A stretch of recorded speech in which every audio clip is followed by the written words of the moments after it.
Xin chào tất cả anh em đam mê gà nhé. Thì các bạn ơi, hôm nay mình sẽ cho các bạn xem cái con gà của mình nhé.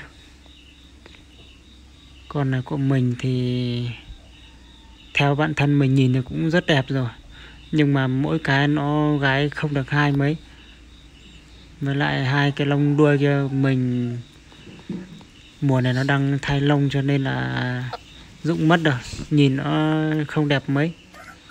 Đấy, các bạn nhìn thấy chân đẹp chưa? Cũng rất đẹp. Và một lần nữa cũng rất mong các bạn ủng hộ mình nhé. Mình sẽ cố gắng ra những cái video về gà cho mọi người xem nhé.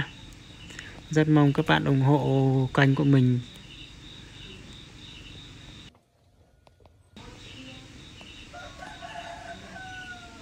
Gà mình vẫn còn rất là nhiều nhưng mà vẫn còn bé thôi mọi người ạ. Đây nha các bạn nhé, mình cho thóc thì nó không ăn, nhưng cho ngô thì nó lại ăn nhé mọi người. Thì mình sẽ hẹn gặp lại các bạn ở những video tiếp theo nhé.